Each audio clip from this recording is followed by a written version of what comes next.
Le 12 septembre 2023 est un jour qui fait date dans ma vie. En effet, ce jour-là, j'ai pris une décision radicale pour moi, arrêter de boire des sodas et mettre fin à une addiction. Salut à toi, bienvenue sur la chaîne de Parlons Vie.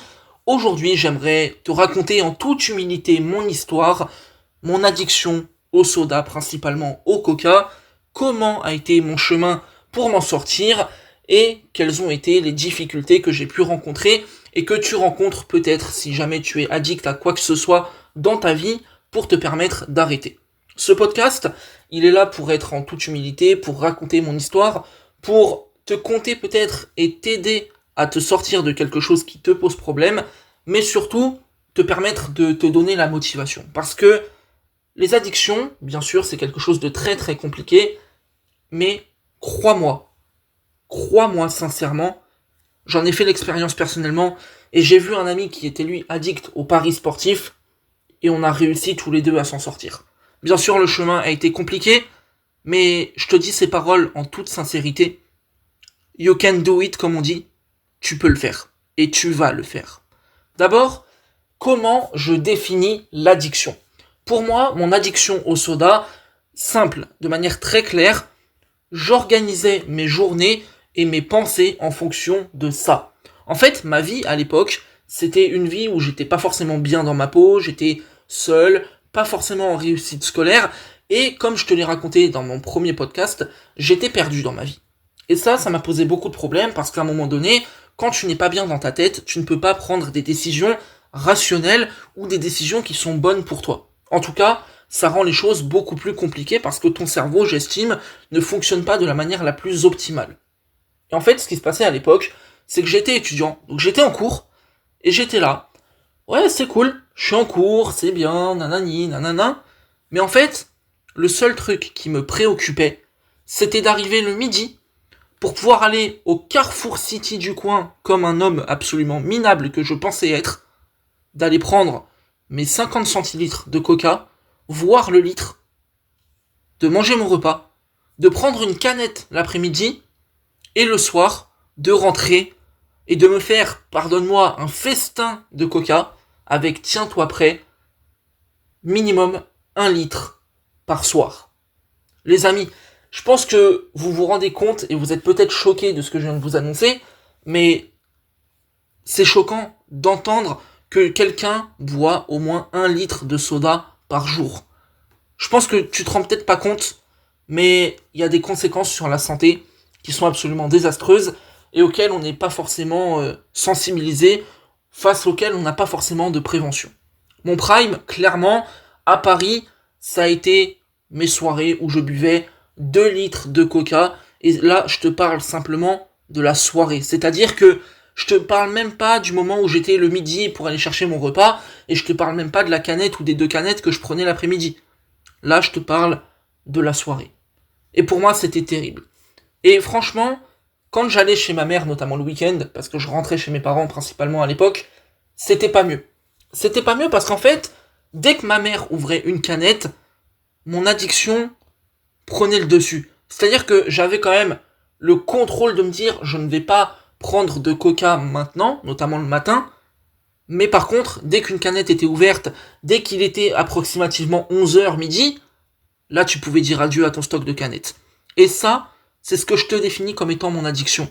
C'était problématique, les quantités étaient trop importantes, il y avait un risque sur ma santé, je ne pensais qu'à ça, j'organisais mes journées en fonction de ça, et évidemment, j'en ai pas parlé parce que je l'ai pas forcément calculé, et j'aurais très très peur de savoir la vérité, mais je pense que j'ai dépensé un pognon absolument phénoménal là-dedans, et je considère que c'est une bien belle connerie. Et je pense que tu penses pareil de moi. Ça a été une bien belle connerie de mettre autant d'argent dans du soda. Maintenant, j'aimerais te parler de mon déclic, parce que le déclic, lui, pour moi, il est arrivé en 2 étapes. La première étape, c'est en février 2023. En fait, j'ai tout simplement, avec mon école de l'époque, un voyage scolaire qui est organisé à New York. Donc tout se passe bien dans le meilleur des mondes, j'ai envie de te dire. Tu vas à New York, tu kiffes ta vie, t'es avec tes potes, tout va bien. Sauf que, je pense que vous connaissez et tu connais un petit peu les États-Unis, c'est compliqué au niveau de la bouffe. La nourriture aux États-Unis et les boissons aux États-Unis, c'est pas le truc sur lequel tu vas trouver le truc le plus varié. Clairement, c'est très compliqué, c'est très très dur de trouver de l'eau, et tiens-toi prêt, l'eau aux États-Unis, en tout cas à New York, est plus chère que le soda. Voilà, fin de la vanne, c'est quand même assez cataclysmique d'ailleurs en y repensant, mais bon, j'ai dû m'adapter forcément, de fait, j'étais à New York pour 5 jours, donc pendant mes 5 jours, je pense que tu t'en doutes, il a fallu que je me nourrisse, et il a fallu surtout que je boive. Sauf que quand tu trouves pas d'eau, quand l'eau, en tout cas quand tu la trouves, elle est plus chère que le soda, et que New York coûte un peu cher et que t'as un budget serré, qu'est-ce que tu fais? Tu vas, de manière logique et légitime, te tourner vers ce que tu aimes, c'est-à-dire les sodas qui posent un véritable problème d'addiction, et tu vas y retrouver en plus ton compte financièrement. Tu as une facilité d'accès qui te donne une excuse, d'ailleurs que je trouve de lâche pour mon cas. Je me disais, bah c'est bien, le coca ça coûte moins cher, c'est plus facile à trouver, donc je peux en boire, tout va bien. Sauf que c'était une réflexion de merde. Pardon de l'expression, je suis désolé, c'est un peu vulgaire, mais c'était une expression de merde, c'était une manière de penser qui était pour moi éclatée au sol. Donc ça, c'était le premier déclic. Et après, non, faut que je raconte quand même comment j'ai été dégoûté pendant ce premier déclic. En 5 jours, j'ai bu l'équivalent de plusieurs litres de coca par jour. Mais quand je te dis plusieurs litres, je te parle pas des 2 litres que je prenais à Paris. Non, je pense que les quantités, elles ont dû être doublées. Et franchement, je te le dis très sincèrement, à ce moment-là, je me sentais mal. Je me sentais mal parce qu'à un moment donné, tu ressens les palpitations dans le cœur, tu sens que t'es pas bien, tu sens que t'es surexcité, que tu ne dors pas la nuit. C'est très problématique. Très problématique. Et en fait, ça a été un moment déclencheur pour moi parce que il y a eu le plan de la santé où je sentais que ça allait pas. Et je sentais que je me mettais en danger comme un débile. Et après, il y avait une matinée shopping à New York. Il est 10h du matin. T'es à Times Square. Idéal pour faire du shopping, tout est parfait. Mais c'est encore plus idéal pour boire un verre de coca. Et comme je t'ai dit, on est aux États-Unis. Ça veut dire que les quantités, c'est pas pareil qu'en France. Honnêtement, pour être totalement sincère avec toi, je me souviens même plus de la quantité de coca que j'ai bu cette matinée-là. J'ai pris un verre de coca XXL, le truc tellement énorme, à 10h du matin, que j'en ai été dégoûté pendant des mois. Ce truc-là, tout simplement, m'a dégoûté du soda. Et ça m'a donné carrément envie de vomir. Après, il y a eu la deuxième étape, la fameuse, le 12 septembre 2023, où, je sais pas, je saurais pas te l'expliquer, il y a un matin, je me suis réveillé, et je me suis dit, bah en fait, c'est bon, stop, c'est bon, j'arrête. J'arrête le soda, c'est fini, au revoir, salut, je dis au revoir à l'addiction, c'est ciao. Et en fait, ce qui était assez lunaire dans ma vie, c'est que New York m'avait définitivement dégoûté du soda, je ne pouvais plus en boire sans être écœuré, mais vu que j'étais accro, vu que j'étais constamment en train de penser à ça, constamment en manque, constamment à vouloir ma dose qui était devenue une nécessité absolue, bah j'avais beau être dégoûté, j'avais beau trouver la boisson absolument dégueulasse, je continuais à boire du coca. Alors fatalement, j'ai réduit un petit peu les doses à ce moment-là parce que j'étais dégoûté. Donc à un moment donné, tu peux pas lutter non plus. Mais je continuais à boire du soda par pure addiction alors que je trouvais ça dégueulasse. Et ça, c'est un truc que je trouve absolument phénoménal.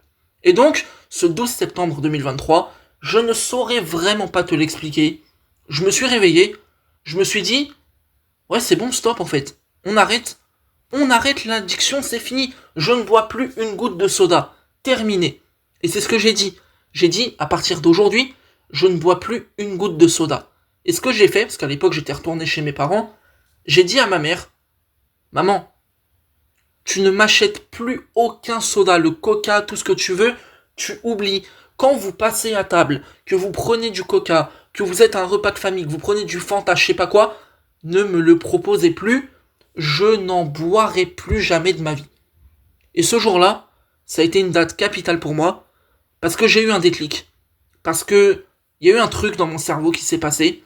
J'ai écrit cette date sur un agenda, Et je me suis dit, à partir de là, j'arrête. Et mon combat continue. Mon combat commence même d'ailleurs. Et depuis, ce qui s'est passé, c'est que j'ai tenu. Voilà, j'ai tenu. J'ai quand même la fierté de me dire, j'ai tenu mon arrêt de soda, surtout en ce qui concerne le coca. Comme je t'ai dit, aujourd'hui, pour moi, c'est impossible de boire une goutte de soda. Je suis définitivement dégoûté de ce truc, alors qu'à l'époque, je pouvais te siffler 2-3 litres par jour sans aucun problème, à un point qu'il y a un jour, il y avait un repas de famille chez moi. Je me trompe de verre. Bon, c'est un truc qui peut arriver à la rigueur, tu vois. C'était du coca dans le verre. Moi qui en buvais 3 litres par jour, à peu près 2-3 litres, j'ai été tellement dégoûté que j'ai recraché le coca. Mais par contre, cette étape, elle est arrivée après un long moment. Parce que bien sûr, j'ai commencé à arrêter le 12 septembre 2023, mais après, il y a eu un processus. Il y a eu plusieurs semaines, plusieurs mois.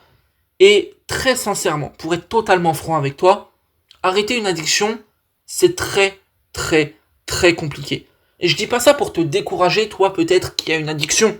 Au contraire, tu en as conscience. Si t'as cliqué sur cette vidéo, c'est peut-être que tu le sais et que tu as envie d'arrêter. Et ben ça, c'est la bonne étape. Ça, c'est le bon process à suivre parce que tu as le déclic, tu es au courant et tu as la volonté. Par contre, et tu le sais déjà, je pense qu'on te l'a déjà dit, le combat, il est très dur. Il est très long et surtout, ton cerveau va avoir des mécanismes de manque. Il va systématiquement te demander tes doses. Et à ce moment-là, je dois te dire un truc. Il faut être fort. Pourquoi ? Parce que ton cerveau te réclame. Mais au fil du temps, il te réclame de moins en moins. Et c'est un mécanisme qui est plutôt normal, hein. C'est le cerveau humain qui est construit comme ça. Aucun problème, je vais pas faire le scientifique non plus, mais globalement c'est ça. Et en fait, au fil du temps, ton cerveau va s'adapter à cette nouvelle vie, à ce nouveau mode de consommation, et se dire, ok, en fait, ce truc-là, c'est terminé. Donc, je vais en demander de moins en moins. Le manque va petit à petit se réduire. Par contre, je vais pas te cacher que pour moi aussi, même si ça peut te sembler un peu ridicule que ce soit du soda, peut-être, je sais pas, ça a été un long combat. Parce qu'en fait, pendant 6-8 mois, j'ai systématiquement refusé du coca. Mais c'était pas parce que j'aimais plus ça, que j'avais dit stop, non. C'était principalement parce que j'avais peur de replonger et que je ne voulais pas me remettre comme un demeuré dans l'addiction et retomber dedans de manière très brutale. Et en fait, pendant cette longue période, j'ai toujours refusé de boire du soda. Et principalement le coca, hein, tu noteras que c'est surtout ça, parce que j'avais peur de retomber dedans. Et clairement, il y a eu un moment où j'ai eu un peu un déclic de me dire, en fait c'est bon, je peux boire du coca, je le boirai pas parce que je trouve ça dégueulasse. C'est le fameux moment où je me suis trompé de verre au repas de famille. Mais ça a été quelque chose qui est arrivé bien longtemps après, et ça a été un très long combat mental de me dire, je ne craque pas, et surtout, j'ai peur de craquer et de retomber dedans. Et ça a été un vrai combat. Maintenant, il est temps d'être totalement honnête concernant mon arrêt, qu'est-ce qu'il en est aujourd'hui. Est-ce que j'ai totalement arrêté ? Franchement, pour être totalement franc et transparent, je te dirais partiellement. Partiellement parce que finalement, tout ce qui est Coca, Orangina, voilà, Schweppes et compagnie, ça, de manière très claire, j'ai arrêté pour de bon. C'est terminé, je n'en bois plus une goutte, je ne veux plus entendre parler de ces boissons-là, et dès qu'on me propose quelque chose qui est gazeux, qui est de l'ordre du soda, j'arrête, je coupe court à la conversation, je n'en veux pas, je ne le bois pas, donc comme ça, c'est réglé.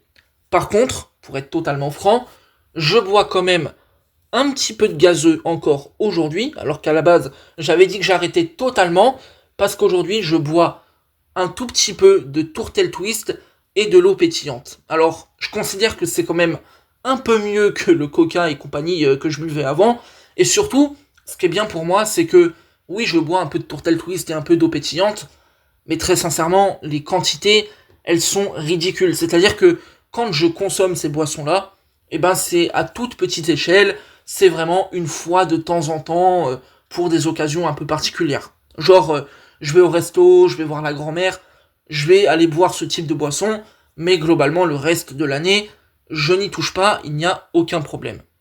Il y a un point négatif quand t'as été addict, en fait, c'est que tu remplaces aussi ton addiction par quelque chose d'autre, par mécanisme dans ton cerveau pour t'aider à arrêter ce que tu cherches à arrêter.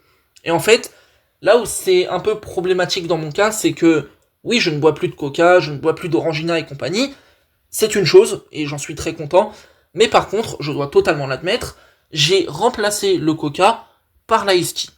Et ça, tu vois, c'est un truc qui pourrait peut-être te faire culpabiliser, de te dire, ah ouais, mais c'est un peu con, j'ai arrêté mon addiction à tel truc, mais en fait, je le remplace par tel truc. C'est peut-être un peu mieux, mais c'est pas ouf non plus, tu vois. Mais en fait, ce qu'il faut comprendre dans la bataille contre l'addiction, c'est que c'est un long chemin, que c'est pas une bataille tranquille, que ça prend beaucoup de temps. Et en fait, les choses se font étape par étape. C'est-à-dire que moi, dans mon cas, oui, j'ai arrêté le coca pour remplacer ça un peu par la tea. Il y en a qui vont me dire que c'est pas mieux, machin, je peux le comprendre et je suis d'accord. Mais, là où je peux être content de moi et fier de moi, c'est que la consommation que j'ai aujourd'hui d'Ice Tea, elle est ridicule par rapport à la consommation que j'ai de Coca. Sincèrement, tu me dis, oui, est-ce que t'es capable de passer un mois sans boire d'Ice Tea? Bah je vais te répondre oui. Et je vais pas te répondre oui parce que je suis dans le déni. Je vais te répondre oui parce que c'est déjà arrivé. Et j'ai pas ressenti ce manque en fait. J'ai remplacé l'Ice Tea, enfin le Coca par l'Ice Tea pour m'aider à un moment donné.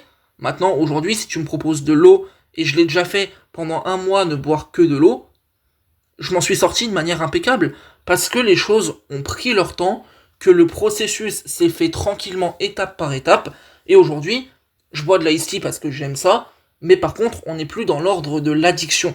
Ça a été un élément de remplacement pour m'aider à un moment donné, mais après, j'ai remplacé un peu l'ice tea par de l'eau. Et franchement, je trouve que le chemin, il est assez louable. Je peux personnellement considérer être fier de mon parcours. Là aussi, évidemment, je me rends compte que c'est pas l'idéal, mais quand tu remplaces une addiction par l'autre, bah, c'est un mécanisme de ton cerveau pour t'aider. Et en fait, ce qu'il faut faire à ce moment-là, c'est évidemment tendre vers le mieux. Je connais des gens qui étaient alcooliques dans ma famille, voilà, principalement, je le reconnais, y a pas de souci là-dessus. En fait, qu'est-ce qui s'est passé?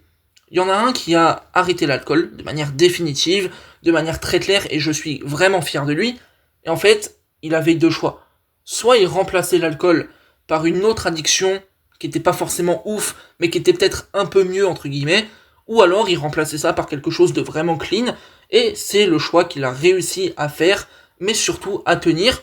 Et en fait, de l'alcoolisme, il est passé à une vie où en fait, au contraire, il était plutôt sportif, et voilà, il courait régulièrement, il faisait des petites runs à gauche à droite, et du coup, ça a été vraiment quelque chose pour lui qui lui a un peu changé la vie, et qui a été vraiment inspirant. Maintenant, je veux t'envoyer un message, principalement, si tu es dans l'addiction, si tu cherches à t'en séparer, à l'éliminer, sois fier de toi.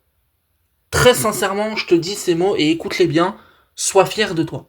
Parce que chaque étape de la lutte contre l'addiction est une étape où tu gagnes. Des fois, tu vas pouvoir replonger. C'est des choses qui peuvent arriver, que je peux comprendre, que je peux concevoir. Mais à ce moment-là, il faut pas que tu sois dans la culpabilité, à te dire « Ah, mais je suis qu'une merde, j'ai craqué, machin ». Bien sûr que c'est très dur mentalement. Mais craquer, des fois, c'est pas quelque chose de mauvais. Parce qu'en fait, à un moment donné, tu luttes tellement, que le cerveau humain, il a ses limites. Il a ses faiblesses, il a ses largesses. Mais une faiblesse, tu peux la transformer en force. Parce que concrètement, je te donne un exemple. Imagine que tu es un énorme accro au tabac. Tu t'enfiles les clopes toute la journée, pas de problème, ok. Tu cherches à arrêter. Tu coupes soit petit à petit, soit net. Moi, j'ai coupé net le soda. Qu'est-ce qui va se passer? Il y a possiblement un moment où tu vas craquer. Et tu vas peut-être t'en vouloir. Mais ne t'en veux pas. Sois fier au contraire de ce que t'as fait pendant tout le temps où t'as arrêté, à te dire, en fait, il y a eu cette période-là où j'ai été capable de pas toucher une clope. Sois fier de ça. Et le moment où tu vas craquer, ça va être un moment important.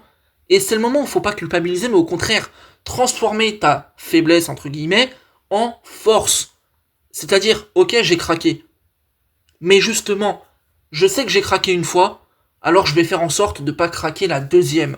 Et c'est là que le combat reprend, et c'est là que tu es fort, que tu es puissant, et que ta volonté prend le dessus sur la nécessité que prétend avoir ton cerveau et ton corps. Si tu es dans l'addiction et que tu cherches à l'arrêter, je te souhaite vraiment de t'en sortir, je te souhaite sincèrement de pouvoir t'en sortir, tu peux être fier de toi. tu peux vraiment, vraiment, vraiment être fier de toi, parce que le combat, il est noble. Le simple fait d'avoir pris conscience de son addiction est déjà une première victoire très importante, donc tu peux être fier de toi. Évidemment, le chemin, il est compliqué, il est difficile. Essaye peut-être de faire en sorte d'être accompagné dans ce combat, parce que le mener seul est peut-être pas la chose la plus facile. Moi, le premier, je me suis mis avec ma famille, je les ai prévenus, et on a fait en sorte qu'ils puissent aussi me soutenir. Ça a été quelque chose de fondateur pour moi, de très très important.